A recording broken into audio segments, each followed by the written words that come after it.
Assalamualaikum warahmatullahi wabarakatuh. Salam sejahtera buat kita semuanya. Mudah-mudahan semuanya baik-baik semuanya, sehat, tetap diliputi dengan kebahagiaan dan kesejahteraan. Oke. Halo, apa kabar semuanya? Baik-baik aja? Pasti baik. Oke, kita akan bahas tentang hari ini tentang keberadaan. Oke, jadi hari ini mungkin lebih banyak praktek, terus mulai akhir-akhir baru tanya jawab gitu ya. Gitu. Jadi bagi yang maaf kalau teman-teman yang agak telat nanti akan saya lock ketika meditasi nanti ya, karena supaya tidak noise gitu ya. Gitu. Oke, teman-teman semuanya, kita mulai tentang beberapa paparan supaya pikirannya juga lebih paham ya tentang yang namanya keberadaan.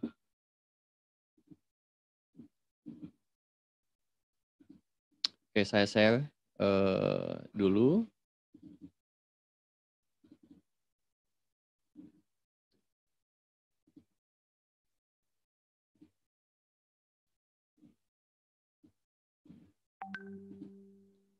Oke, bagi yang belum tahu tentang alpha zone ya, atau yang sudah tahu, kita akan mengulang lagi alpha zone itu apa gitu ya, secara definisinya. Alpha zone itu adalah keadaan tenang, waspada, dia menerima juga ya, objektif, realistik, ya, jadi nggak halu dia. Terus holistik menyeluruh, segala sesuatunya terlihat menyeluruh. Dia juga optimistik. Kenapa punya sifat optimistik? Karena dia punya keyakinan tentunya. Nanti keyakinan itu dari mana sih gitu ya muncul? Bukan diyakinkan, tapi dia sedang terkonek dengan sebuah keberadaan dengan yang kuasa gitu ya. Jadi itu yang membuat itu menjadi optimis gitu ya. Dia juga kreatif ya, dia dimensi kreatif juga, wilayah kreativitas, karena yang jadi dorongan alfa ini di dalam diri akhirnya selalu bertanya tentang mau buat apa lagi ya, mau ngapain lagi, selalu bertumbuh gitu ya. Dan solutif. Ya, solutif itu tidak fokus ke masalah tapi ke solutifnya, ke solusinya. Dan konstruktif. Jadi segala apa yang dibicarakan, yang dipikirkan, yang dirasakan sebagai tindakan-tindakan kita dalam kehidupan sehari-hari, dia juga konstruktif. Jadi terstruktur itu dalam arti memberdayakan, bukan merusak ya. Karena ada kebalikannya nanti yang namanya destruktif ya, yang ada di beta zone. Kalau boleh saya namain beta gitu ya, beta zone gitu ya. Jadi kalau di gelombang alfa atau ada ini kan gelombang ada juga yang menamakan di gelombang otak gitu ya. Nah, gelombang otak beta kita juga perlu ya, karena kita juga setiap hari ada stresnya ya, dan stres itu bukan arti negatif. Kita dalam sehari-hari kita pasti ada stresnya. Stres itu dalam mengerjakan sesuatu ya, ada tekanan dan lain sebagainya, tapi bagaimana kita manage stres itu yang paling penting ya. Jadi kita perlu mewaspadai tentang beta zone ini, karena dia itu merasa tertekan ya, ciri khasnya dia juga ada merasa takut dan terlalu waspada. Kalau tadi kebalikannya, kalau alfa itu kan waspada. Kalau beta zone tuh terlalu waspada, berlebihan. Dia juga menolak masalah, ya. Jadi ini jangan dibandingkan sama gelombang otak alfa atau otak beta ya. Bukan. Ini pemaknaan yang berbeda, ya. Jadi saya menamakannya alpha zone dan beta zone. Jadi ini wilayahnya bukan hanya otak, tapi jiwa, gitu ya. Jadi namanya boleh bebas sebenarnya, ini supaya gampang aja ya. Karena dalam gelombang otak beta pun dia punya ciri khas ini gitu ya, overthinking kadang-kadang gitu ya, terlalu waspada gitu ya. Nah di jiwa pun sama ya.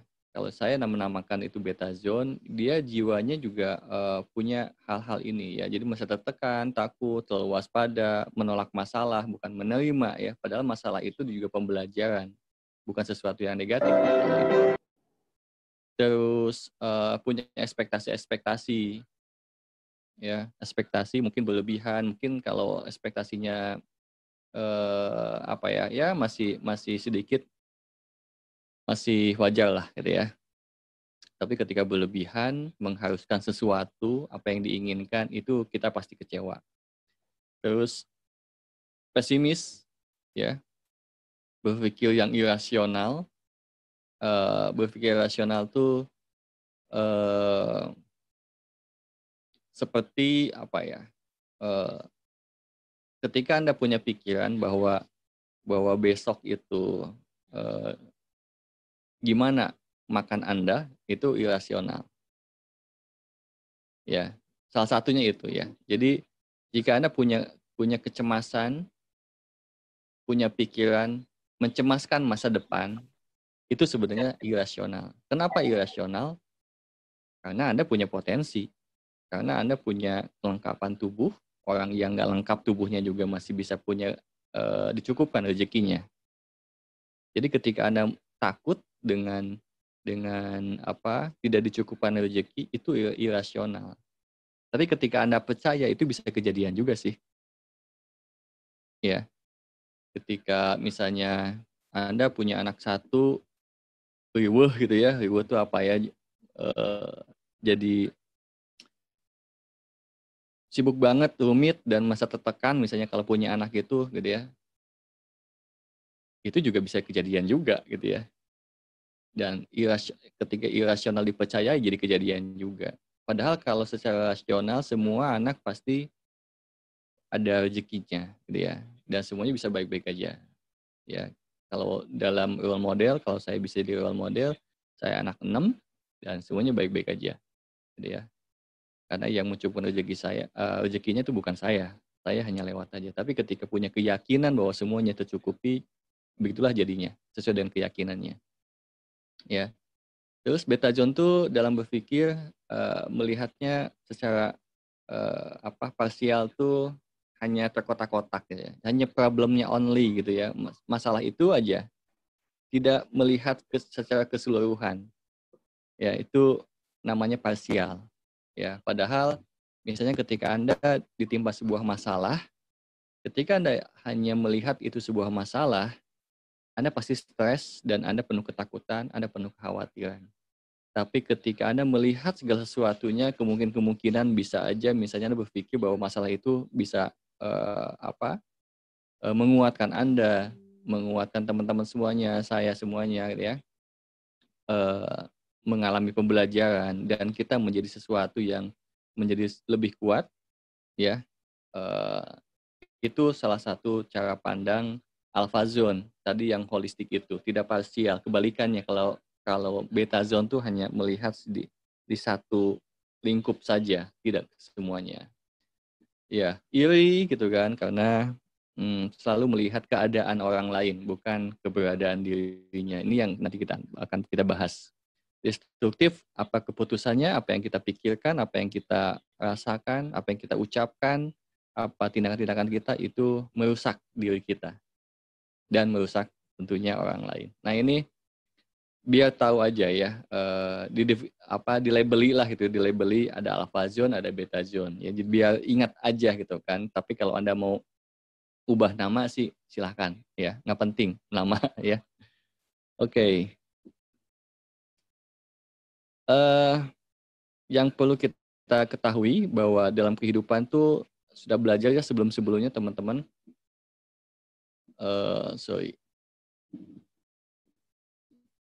Jadi ada dua vibrasi hidup, bahwa kehidupan itu terbentuk dari sebuah vibrasi. Ya. Nah, vibrasi kita ada di mana? Vibrasi yang punya jiwa yang tenang atau yang jiwanya yang bergejolak gitu. Jadi kalau sudah memahami konsep ini, konsep vibrasi bahwa eh, segala sesuatunya terbentuk dari vibrasi, ya. Dia juga menskenariokan, ngebentuk skenario jadi kehidupan kita, bentuk kehidupan kita seperti apa. Itu hanya dua sebenarnya, jiwa tenang atau jiwa bergejolak gitu. Nah, jiwa tenang itu bentuknya itu adalah menerima, ya, berserah diri dan sadar akan tujuan.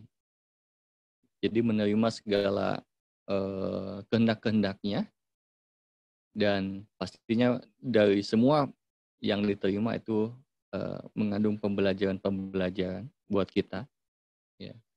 Terus kita berserah diri itu bukan putus asa, beda ya. Berserah diri itu karena yakin bahwa segala sesuatunya sudah ada yang ngatur dan semuanya akan baik-baik saja. Untuk itu percaya dan yakin sehingga dia berserah diri, ya. Itu sadar akan tujuannya. Nah, ini banyak dari teman-teman semuanya, banyak orang di luar sana yang tidak sadar tujuan gitu. Nah, tujuannya apa dari tiap masing-masing ini perlu ditemukan, ya. Jadi ini lebih individual, lebih ke pengalaman individual masing-masing gitu ya. Jadi saya apa tujuannya, yang lain juga sama, teman-teman apa tujuannya, punya karakteristik yang punya visi dan misi yang berbeda. Terus jiwa bergejolak tipenya karena sering menolak, ya, menolak eh, menolak masalah gitu ya, eh, menolak protes lah gitu ya. Padahal semuanya dalam kehidupan kita itu lebih banyak pembelajaran yang disuguhkan, ya, dari Yang Maha Kuasa itu disuguhkan. Apapun bentuknya itu adalah pembelajaran buat kita. Jadi jangan buru-buru menolak. Kalau bisa jangan menolak malahan. Terima gitu ya. Terus penuh dengan ekspektasi, ya, penuh dengan ekspektasi terus gitu. Nah, itu akhirnya bergejolak, ya. Banyak keinginan dan tak sadar tujuan. Jadi jika Anda sekarang merasakan apakah saat ini saya mempunyai jiwa yang tenang atau jiwa bergejolak, itu silahkan dirasakan masing-masing, gitu ya.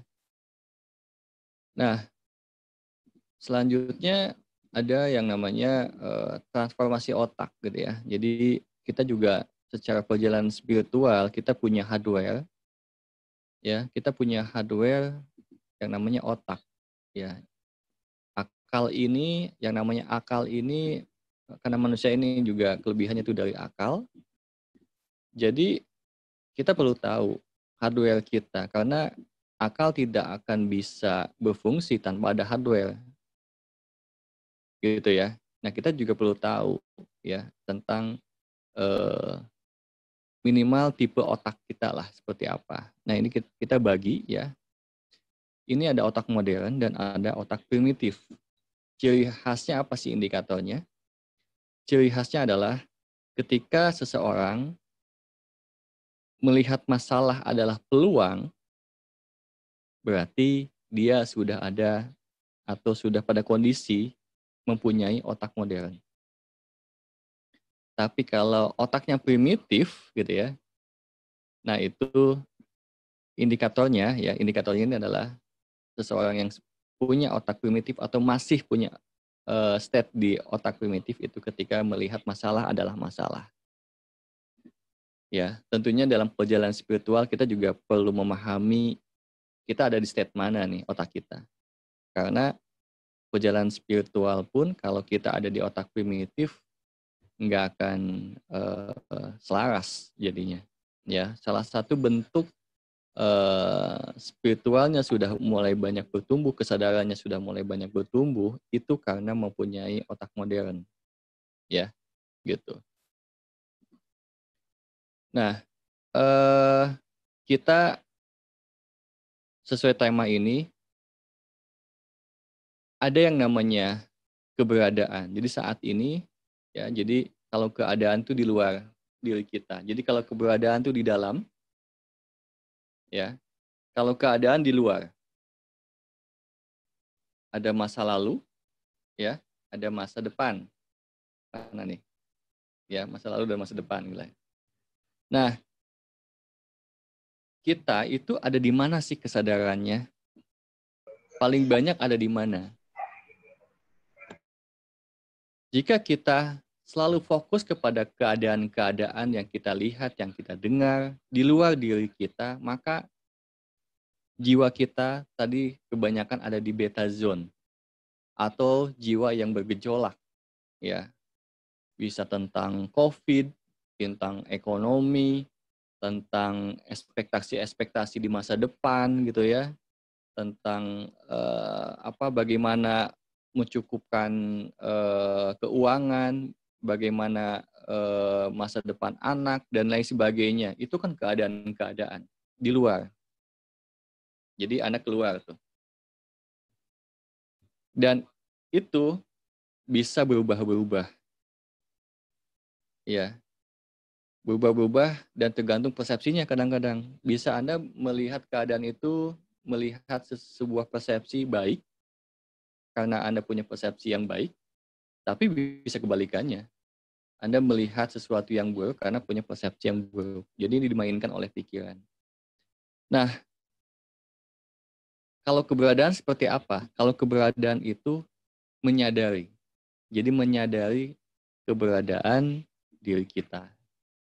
Ya, ketika kita sekarang sedang berkomunikasi, ya, terus kita juga menyadari pikiran kita sedang apa, vibrasi kita ada di mana, apa yang dilontarkan dalam kata-kata, bagaimana gestur saya, gitu ya. Mungkin gestur saya sekarang tidak terlalu gitu ya yang seperti biasanya, karena saya sekarang lebih lagi fokus nih gitu kan di keberadaan diri saya gitu ya. Terus dan vibrasi-vibrasi yang lebih murni gitu ya, di dalam diri. Rasa sejati itu Anda rasakan, keberadaan di sekitarnya juga dirasakan, dan keberadaan-keberadaan yang lainnya. Ya, jadi jika idealnya ya keberadaan itu saat ini setidaknya ada di 80%. Ya. Jadi power of now itu di 80% keberadaan saat ini. Jadi tidak itu udah bagus banget gitu kan, dan sangat bagus sekali. Saya pun belum tentu ada di 80%. Ini kondisi yang paling ideal ya. Jadi 10% ada di masa lalu ya, dan 10% lagi ada di masa depan, merencanakan dan lain sebagainya. Itu secara persentase ya. Nah, sekarang yang perlu kita introspeksi adalah kesadaran kita ada di mana, pikiran kita ada di mana. Apakah lebih banyak di masa depan atau di masa lalu? Ya, malahan keberadaan saat ini kita jarang merasakannya. Kapan kita merasakan keberadaan nafas kita sedemikian rupa? Kapan kita merasakan keberadaan energi kita yang menghidupkan diri kita dengan sepenuhnya? Bagaimana kita merasakan keberadaan konektivitas pasangan kita, anak-anak, ya, dan semuanya. Merasakan keberadaannya. Kita lebih banyak misalnya, mungkin saya ya, kita mungkin nggak tahu juga, mungkin Anda enggak ya, melihat selalu lamunan-lamunan tentang masa lalu dan masa depan. Tapi anak misalnya atau pasangan yang berada di sekitar kita, jarang kita merasakannya, jarang kita ada di pikiran kita saat ini misalnya. Nah, konektivitasnya itu jarang, sehingga konektivitas dengan keluarga, dengan alam semesta, dengan tempat tinggal yang Anda sekarang tinggali, tidak ada konektivitas gitu kan. Dengan rumah Anda ini misalnya kan sekarang, Anda pernah nggak merasakan keberadaan atau kapan Anda melakukan itu terakhir kali? Ya, jadi apakah Anda merasakan keberadaan ini semuanya? Seolah-olah ketika Anda mengkhawatirkan masa depan, Anda mengabaikan ini semuanya yang sudah diamanahkan saat ini, didapatkan saat ini. Ya, padahal ada hal-hal yang luar biasa yang saat ini sudah Tuhan izinkan kepada Anda untuk memilikinya. Ya, Anda juga sudah diizinkan untuk tetap sehat misalnya saat ini, atau masih bisa bergerak, berkarya dan lain sebagainya. Tapi Anda selalu membahas keadaan-keadaan yang belum dimiliki. Ya, lebih banyak ke sana. Bukan salah, tapi terlampau besar persentasenya ke arah sana. Sehingga justru yang dirasakan keberadaan saat ini, gitu persentasenya malah paling kecil. Gitu. Jadi ini yang perlu disadari, gitu teman-teman. Oke, sebelum kita mulai nanti, karena mungkin ini juga bisa singkat sesinya, seperti biasa. Kalau tidak ada pertanyaan, saya akan skip aja. Sebelum kita sesi di prakteknya langsung, dan saya akan ajak membawa ke menyadari sebuah keberadaan di dalam diri kita, terus sekitar kita dan lain sebagainya. Apa yang saya sampaikan tadi, apakah bisa dimengerti, dipahami, atau ada yang ditanyakan, atau ada mungkin tambahan, atau ada yang didiskusikan juga teman-teman? Silakan. Oke, saya buka. Silakan buat pertanyaannya atau yang di-sharingkan, silakan.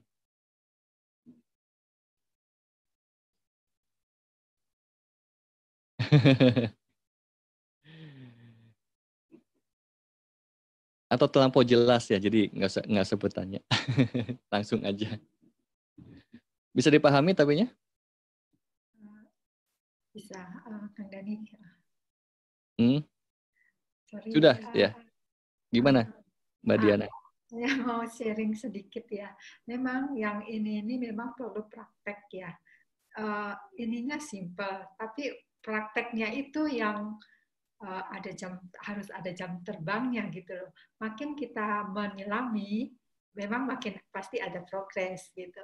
Seperti saya ya, misalnya saya itu dulu untuk ngelepas satu apa gitu nggak gampang, agak susah gitu. Kemudian pikiran saya itu bandel sekali. Maksudnya itu saya udah sadar, tetapi dia nggak mau, masih bandel gitu loh. Terus belakangan saya saya coba lagi. Terus setelah dia lepas, maksudnya tuh saya bisa selalu di titik. Nah itu kan tadi titik selalu pikiran kita itu ke belakang di masa lampau dan selalu pikiran kita itu ke depan. Jarang sekali kita ada itu di sekarang ini gitu, masa sekarang ini. Dan maksudnya kalau ke masa akan datang itu banyak sekali yang dipikirin, itu ruwetnya minta ampun. Masalahnya sebenarnya simple, tetapi kita senang banget untuk membuat itu panjang.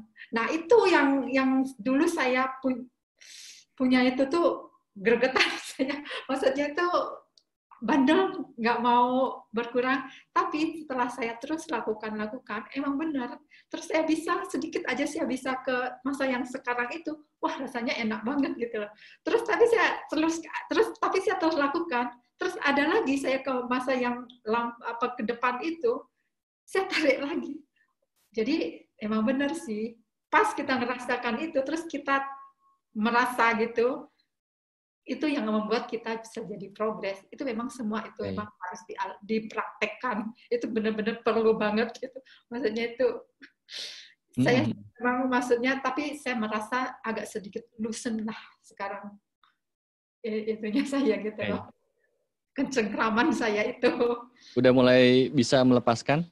Ya, saya udah rasain, udah agak loosen. Dulu kan greget banget gitu loh. Bandel, saya sadar, saya tahu banget, saya itu masih berpikir situ, tapi untuk melepasnya itu. Oke. Oke, gitu sih. Boleh sharing Mbak Diana ketika mulai terpengaruh dengan keadaan gitu ya, dan akhirnya terlampau masuk ke masa lalu gitu ya, dan mungkin ke masa depan juga. Itu apa sih yang dilakukan Mbak Diana sehingga masuk lagi ke keberadaan gitu? Nah, pertama, kalau memang benar ya, waktu saya berpikir worry, ketakutan yang kemarin-kemarin dulu itu kan sering tuh pikiran kita ke situ. Saya pikir memang benar sih, sebenarnya nggak ada apa-apa gitu. Maksudnya tuh sebenarnya ini pikiran aja, pikiran, saya tahu pikiran. Dan sebenarnya memang benar, akan baik-baik saja. Justru waktu kita benar nyerahkan itu, emang benar jadi baik-baik. Tapi kalau kita ikutin kekhawatiran kita itu, nggak bakalan pernah kita dapatkan baik-baik itu. Simpel sebenarnya, cuma perlu apa ya, kayaknya perlu memang benar harus tekad ya, di situ tekad ya, harus terus gitu loh, harus terus memang. Ya, terus menerus seumur hidup latihan. Ya benar itu emang benar, dan memang benar kadang di latihan juga ada up and down-nya gitu kan. Iya. Kadang kita ya udah, saya pikir ya udah hari ini nggak seperti yang kemarin, nggak apa-apa, nikmatin aja gitu. Oke, sip. Oke, makasih Mbak Diana.